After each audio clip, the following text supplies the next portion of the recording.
Bom dia, pessoais, graça e paz da parte de Deus, nosso Pai, de nosso Senhor Jesus Cristo. Amém. Amém.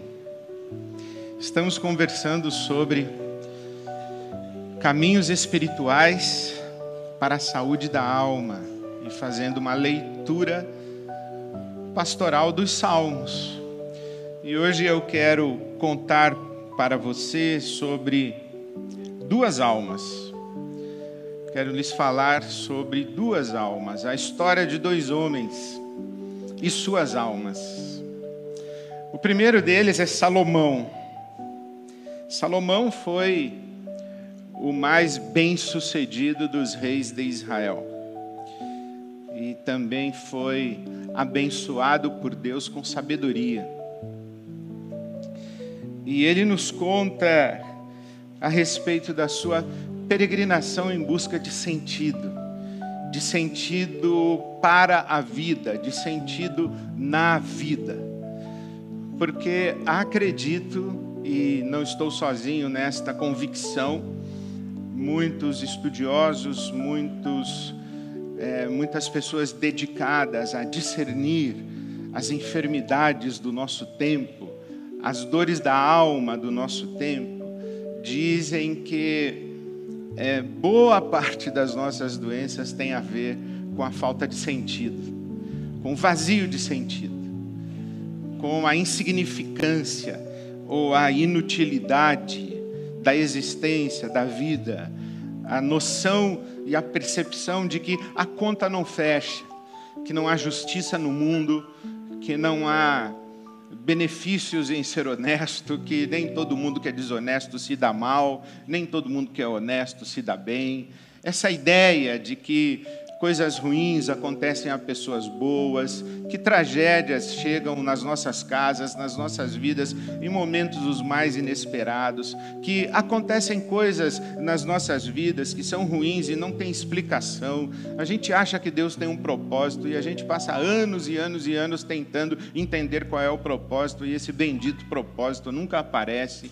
A gente vai tomando consciência de que a vida se arrasta, né? Num dormir, acordar, trabalhar, dormir, acordar, trabalhar. E enquanto a gente vive esse ciclo, né, diz o Salomão, esse ciclo de nenhuma novidade debaixo do sol, enquanto a gente vive esse ciclo, a gente vai se distraindo, a gente vai se divertindo, a gente vai se entretendo, tentando dizer que, de fato, a vida tem algum sentido, mas no fundo não tem. Essa é a conclusão de Salomão. Veja que o homem considerado mais sábio, o mais sábio de todos os homens da Bíblia Sagrada, chega a essa conclusão. Que grande inutilidade! Que grande inutilidade! Nada faz sentido. Na sua Bíblia é vaidade de vaidade. Vaidade de vaidade, nada faz sentido. Mas ele conta a peregrinação dele em busca de sentido. Olha aí, no capítulo 2 do livro do Eclesiastes, ele disse assim: eu disse a mim mesmo, venha, experimente a alegria, descubra as coisas boas da vida, mas isso também se revelou inútil. Concluí que rir é uma loucura, bobagem rir. A alegria não vale nada, a alegria é efêmera. O prazer é efêmero, de nada vale, vaidade de vaidade. Vaidade de vaidade, Haroldo de Campos traduziu como névoa de nada. Nada de nada. Pó de nada. Poeira de nada, nada de nada. Diz, você ir numa festa é legal enquanto ela dura, mas depois você percebe que é poeira de nada. Os filósofos vão dizer que nesse versículo 1 do capítulo 2, em que ele diz assim, olha, eu procurei a diversão e as coisas boas da vida, os filósofos vão dizer que isso é uma vida hedonista, uma vida dedicada ao prazer, curtir a vida. Ele falou isso aí e não deu certo. Não deu certo curtir a vida. Fui para a balada e não resolveu. Aí ele diz assim, decidi, versículo 3 do capítulo 2 do Eclesiastes, eu decidi me entregar ao vinho e à extravagância. Aí ele já foi para um negócio mais hard. Ele deu uma cheirada, ele deu um tapa, ele fumou maconha, cheirou cocaína, ele foi para a droga pesada, foi para o alucinógeno, deve ter tomado um chá do Daime. E aí ele falou, também não resolveu. Eu queria saber o que vale a pena debaixo do céu, nos poucos dias da vida humana, mas eu percebi que era tudo vaidade. Então, primeiro ele foi para a vida louca, né? Ele foi para a diversão, para a balada, para a droga, falou, não deu certo. Aí, quando chega aqui no versículo 4 do capítulo 2 de Eclesiastes, ele fala, lancei-me a grandes projetos, construí casas, plantei vinhas. Aí ele foi para o empreendimento, foi empreender. Falou, vou ver se dá certo. Aí ele construiu casa, construiu coisa. Ele disse, eu fiz jardins, fiz pomar, eu plantei todo tipo de árvore frutífera. Veja bem, ele foi um tipo Burle Marx, assim, daquela época. Ele não só ele construiu e empreendeu, mas ele empreendeu com beleza, ele empreendeu com frutos e flores, né? Ele construiu jardins e não apenas casas e cidades. Construí também reservatórios para irrigar os meus bosques e etc. Aí ele aí já vai mais hard ainda. Ele diz, eu empreendi e comecei a juntar uma grana, e aí eu comprei escravos e escravas, e tive escravos que nasceram na minha casa. Veja que interessante, ele criou um centro de produção de escravo.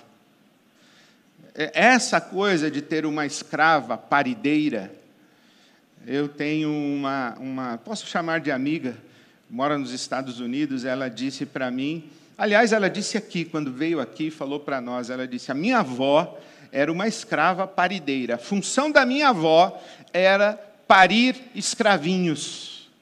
Então, isso que aconteceu no processo de escravidão do mundo contemporâneo, aconteceu com Salomão. Comprei escravos e escravas, e teve gente escrava que nasceu dentro da minha casa. Além disso, tive também mais bois e ovelhas do que todos os que vieram antes de mim em Jerusalém.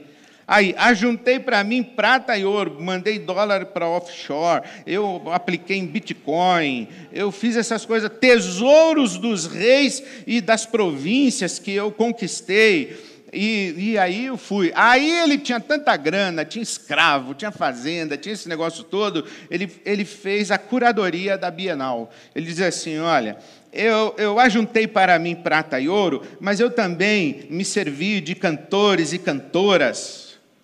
Quer dizer, ele foi para a arte, né? Ele comprou arte, fez curadoria de museu, ele trouxe a arte para dentro do reinado dele, mas aí ele diz assim, olha, e também eu fiz um harém com as delícias dos homens.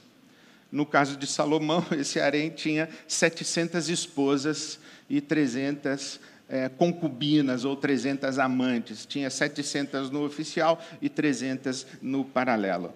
E ele falou, também não deu certo. E aí ele falou, tornei-me mais famoso e poderoso do que todos os que viveram em Jerusalém antes de mim. E conservei comigo a sabedoria. Ele falou, meu TikTok bombou, meu Instagram bombou, eu tinha mais seguidor do que todo mundo da minha época, nenhum rei foi capa de revista tanto quanto eu.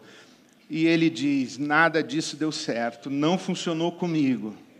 No versículo 12, ele diz assim, então passei a refletir na sabedoria. Aí ele falou, aí não deu, eu fui fazer filosofia na USP, fui fazer curso na Casa do Saber, comprei um monte de curso na internet, eu fui para esse lance assim, fui para um ashram na Índia, eu fui estudar Hare Krishna, eu me tornei meio budista, eu fui ver o que é que tinha de sabedoria no mundo e percebi que tudo foi inútil, foi correr atrás do vento, não há nenhum proveito no que se faz debaixo do sol.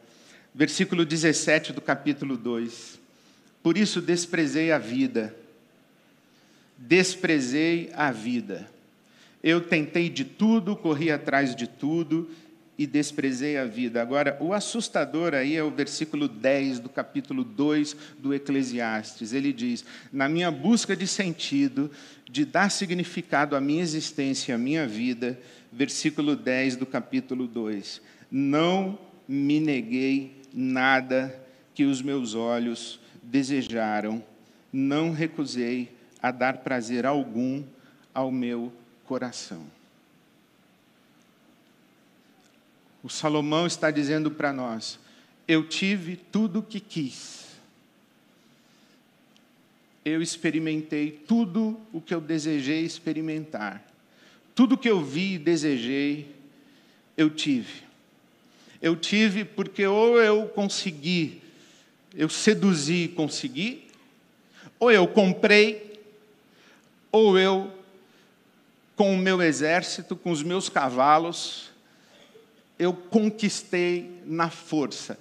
Então, é um homem que diz: olha, eu não neguei nada do que os meus olhos desejaram a mim. E eu não neguei prazer algum ao meu coração. E a conclusão que eu cheguei, eu percebi que tudo foi inútil, foi correr atrás do vento, e não há nenhum proveito no que se faz debaixo do sol. Vaidade de vaidades, névoa de nada, poeira de nada. Esse é Salomão. Esse é Salomão. Agora, tem o pai dele. O segundo homem... Obrigada.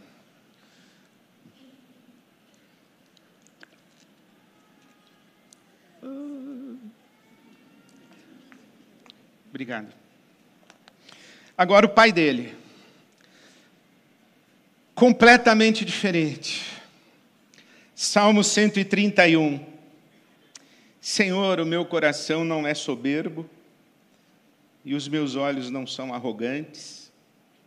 Não me envolvo com coisas grandiosas, nem maravilhosas demais para mim. Senhor, eu acalmei e tranquilizei a minha alma. Eu sou como uma criança recém-amamentada por sua mãe.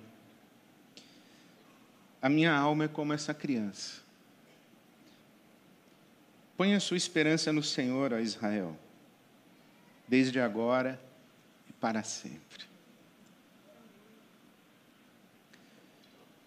Quantos de vocês podem recitar esse salmo dizendo a respeito de si?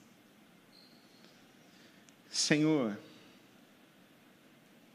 eu não me envolvo com coisas grandiosas, nem maravilhosas demais para mim.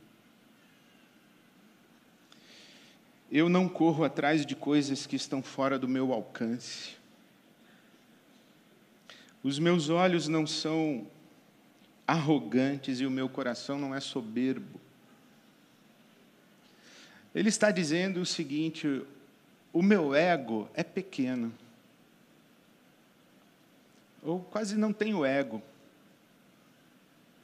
Eu sou um eu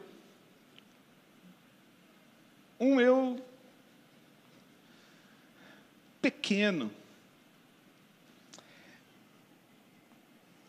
Eu sou como uma criança. Bom, para começar, ele diz: eu sou como uma criança. Né? Mas não é uma criança de 5 anos, de 6 anos.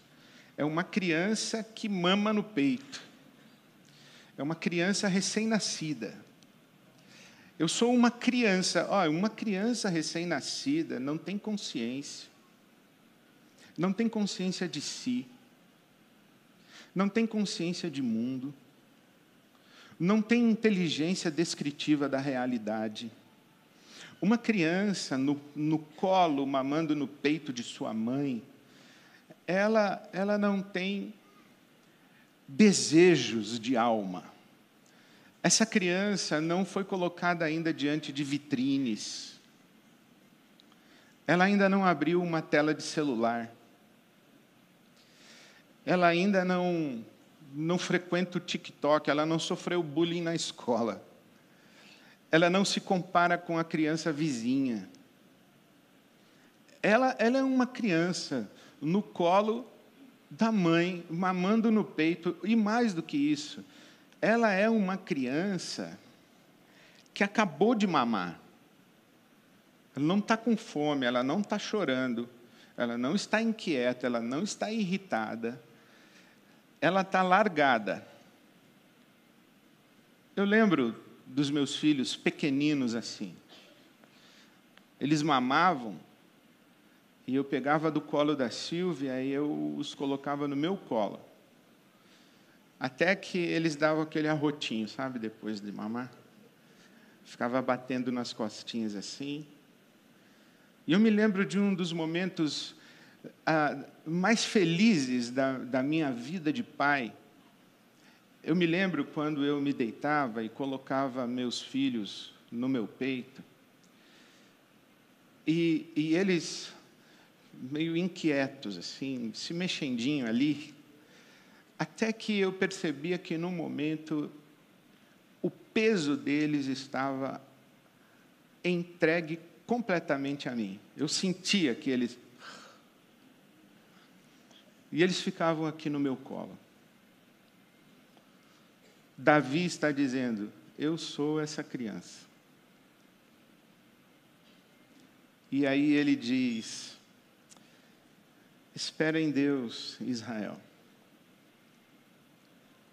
Eu não sei se ele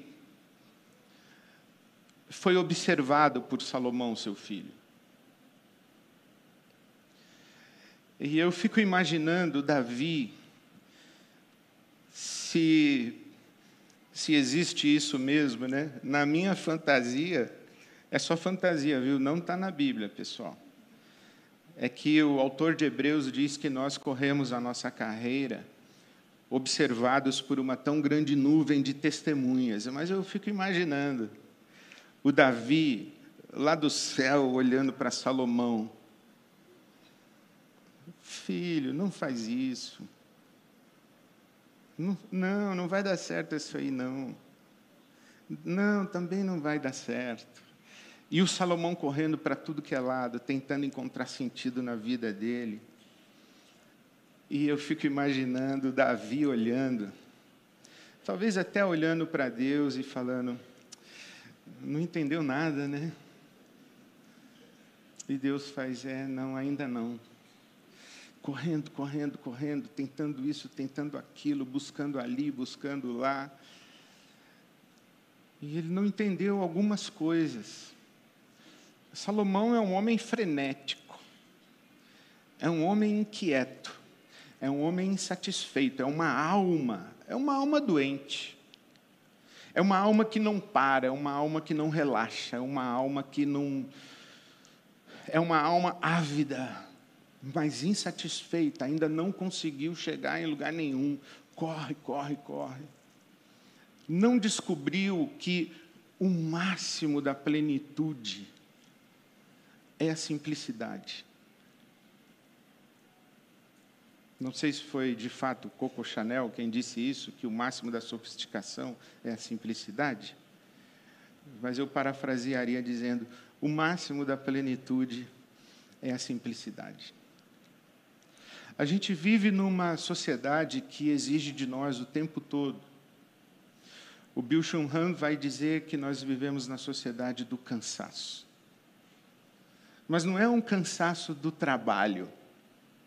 Não é um cansaço de ter que acordar cedo, pegar um ônibus, pegar um metrô, pegar um carro e se meter no engarrafamento para atravessar a cidade, reunião aqui, reunião ali, trampo, e visita cliente, e volta. Não é esse cansaço. É um cansaço de uma alma que está empreendendo a si mesma, querendo fazer um eu, querendo se tornar alguém, uma alma empreendedora, uma alma que está querendo encontrar sentido na existência, querendo encontrar sentido na sua própria existência e querendo fabricar o sentido da sua existência. E o tempo inteiro tentando sobressair-se, tentando distinguir-se dos demais, tentando ser extraordinário, romper a casa, romper o degrau da ordinariedade da existência, né? O ordinário não é suficiente, então a gente quer o extraordinário.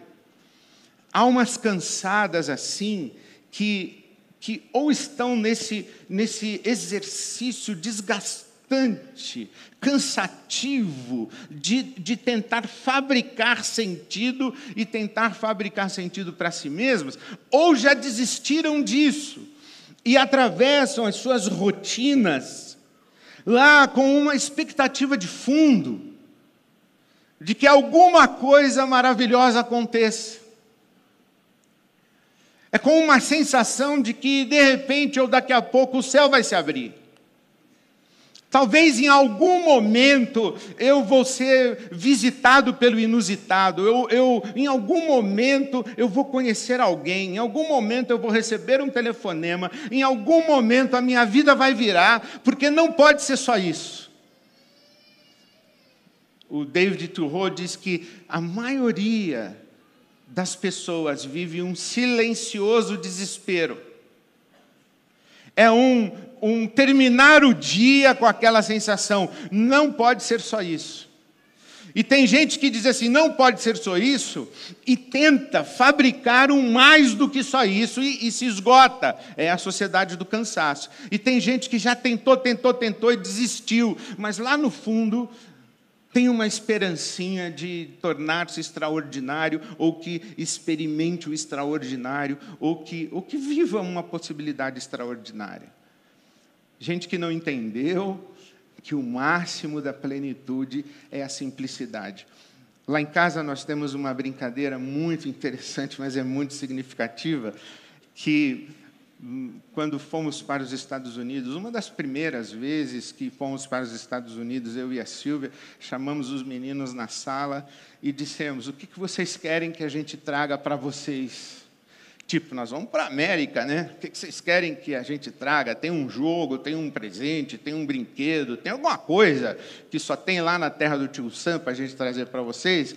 E aí a gente esperava uma lista de coisas, de pedidos.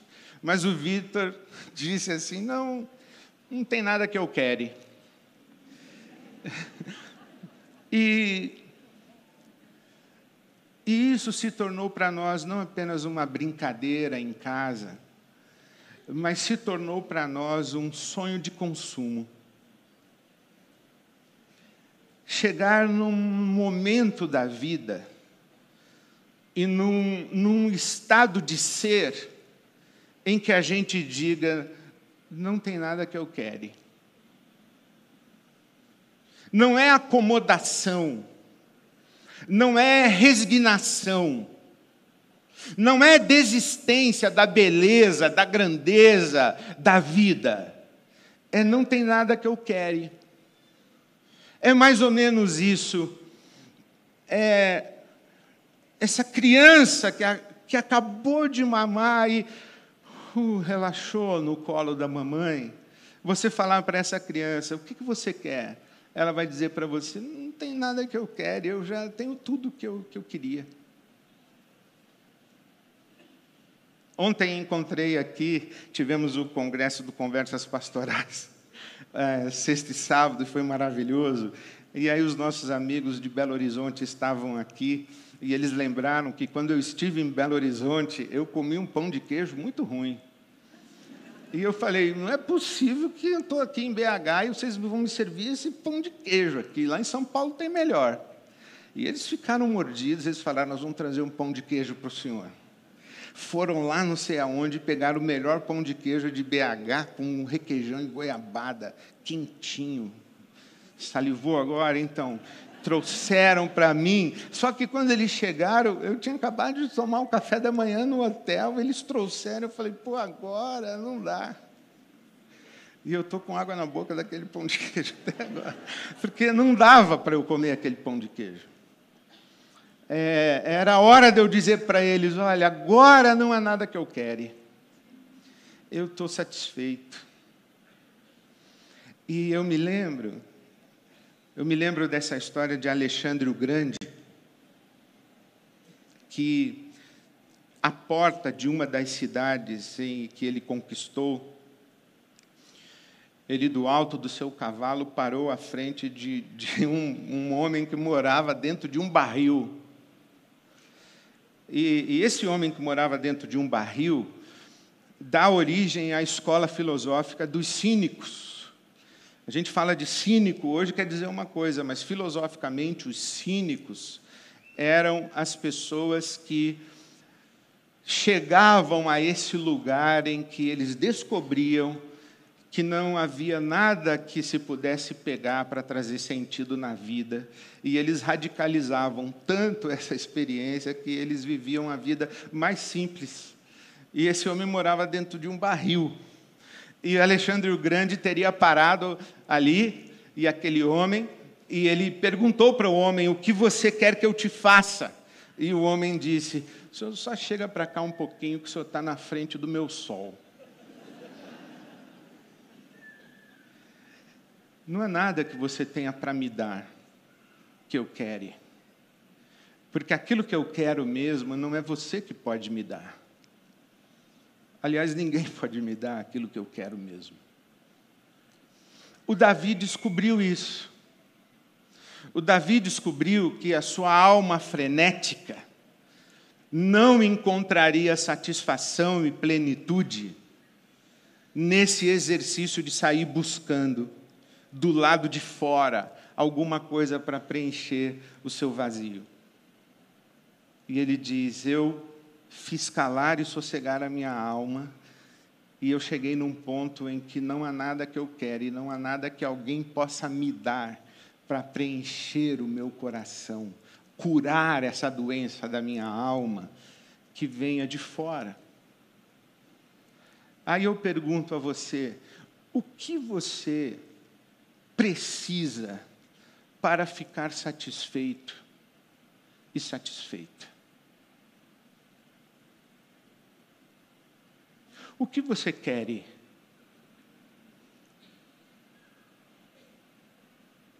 O que falta na sua vida que você diz assim: ah, se eu tivesse isso,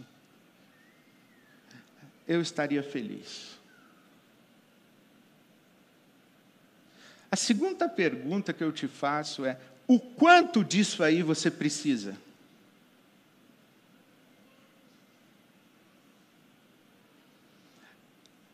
O quanto disso aí você precisa? O que poderia lhe ser dado para você chegar nesse lugar de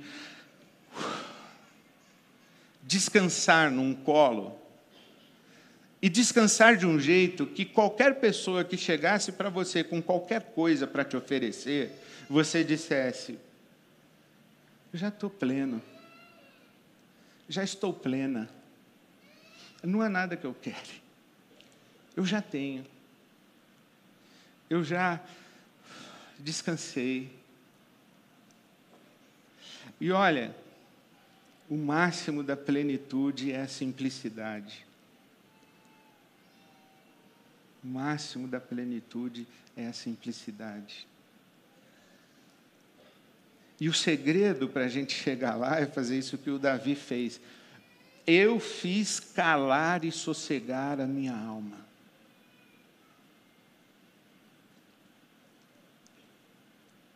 Quantos de nós temos medo, pavor, pânico da solitude e do silêncio?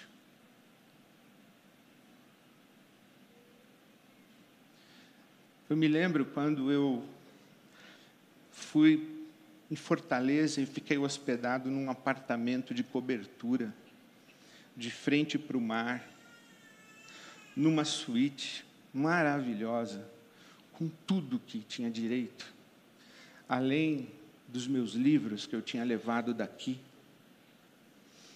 E naquela manhã eu fiz uma devocional e li o texto em que o profeta Eliseu estava num quarto, com uma cama, uma cadeira, uma escrivaninha, uma mesa,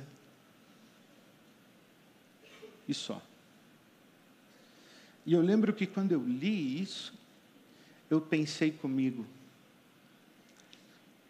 Eu e Deus num quarto é muito pouca gente. E é pouca coisa.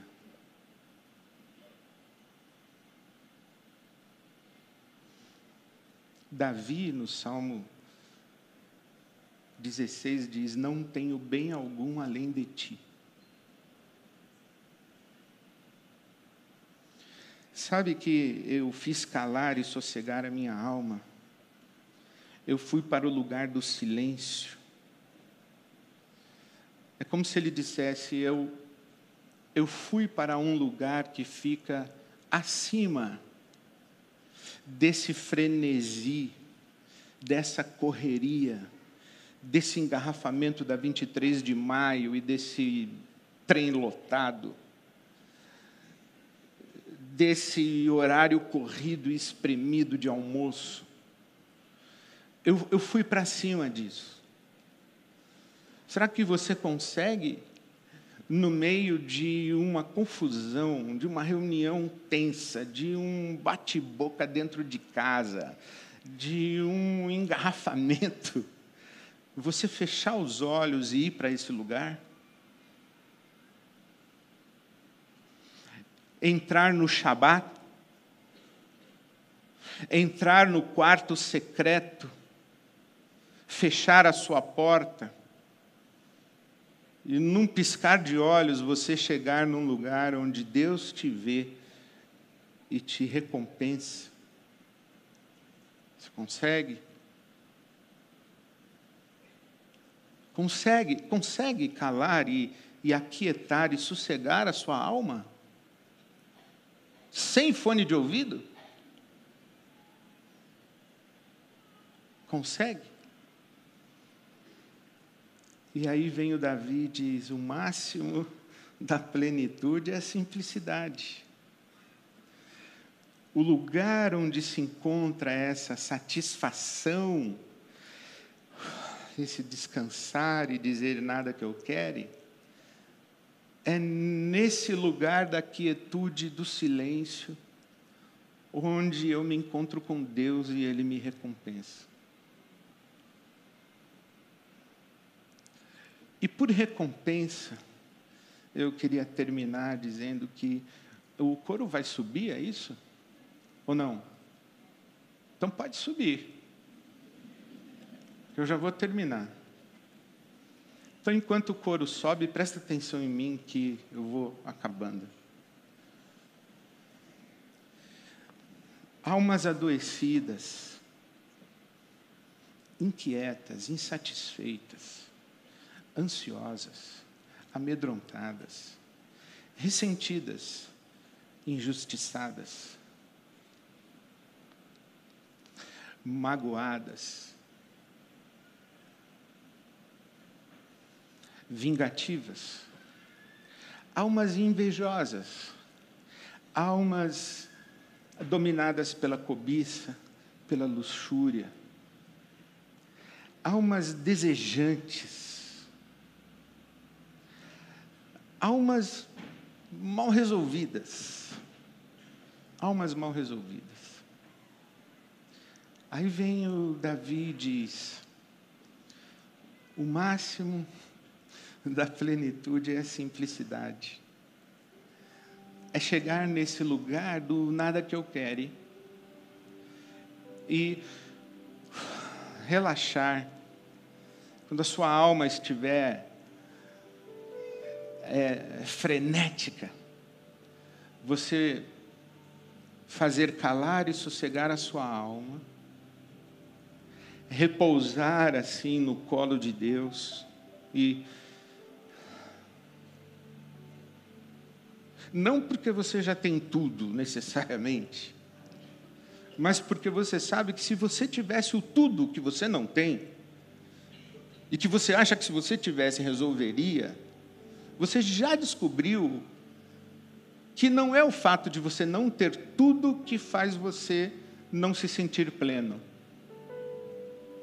É o fato de você estar no lugar errado que faz você não se sentir pleno. Porque o lugar certo de você se sentir pleno é ali naquele colo de Deus, do Deus Mãe. Que aqui não é o Deus Pai, aqui é o Deus Mãe. Aqui é o Deus peito amamentando. O que uma criança precisa, recém-nascida? Precisa do leite da mãe, do peito. E o que mais? Danoninho, tênis Nike? Celular novo? Não, precisa só do peito da mãe. O máximo da plenitude é a simplicidade. É aquele colo, fazer calar e sossegar a alma, descansar e repousar naquele colo. E eu sei que não tem nada do lado de fora de mim que vai me trazer a plenitude. Eu penso que tem, mas eu já descobri que não tem. Então eu fecho os meus olhos e vou lá para o quarto secreto. Vou lá para o meu quarto secreto e aí eu queria dizer para você uma coisa, que não tem mais uma vida mais maravilhosa do que você perceber-se, assumir-se, repousando no colo do Deus Mãe, no peito do Deus Mãe, e ficar ali. Como um lugar onde você vive, não é onde você vai de vez em quando, você vive.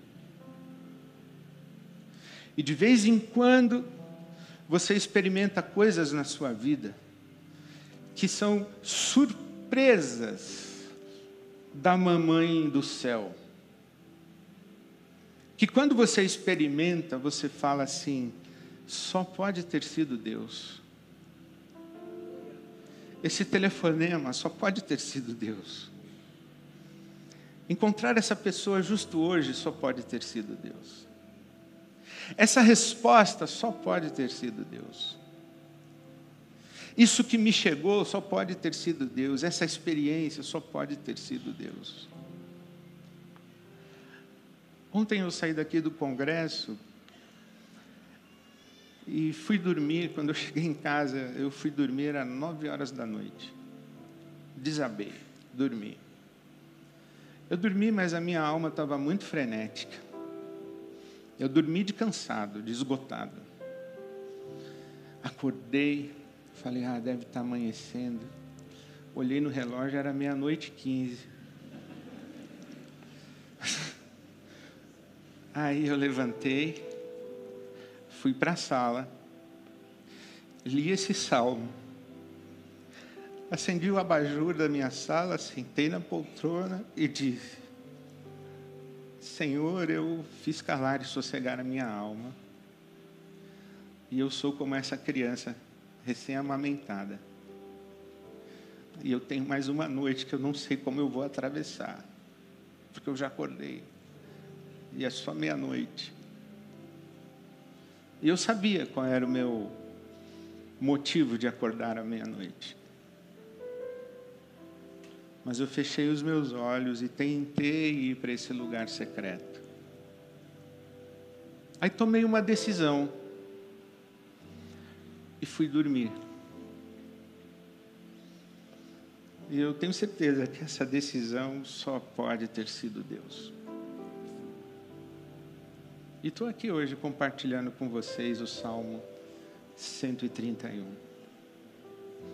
Meu querido, minha querida, máximo da plenitude é a simplicidade.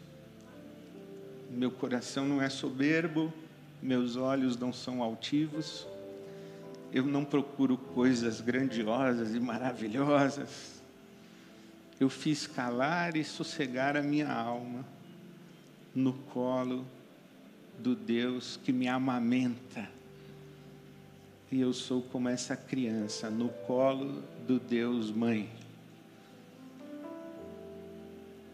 Espera no Senhor, Ibabe, agora e para sempre.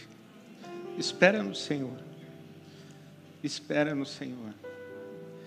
É Ele que pode te dar tudo que você precisa. E se não vier da mão dEle, pode ter certeza, é névoa de nada, poeira de nada. Espera no Senhor. Descansa no Senhor. Agora e para sempre. Amém. Amém.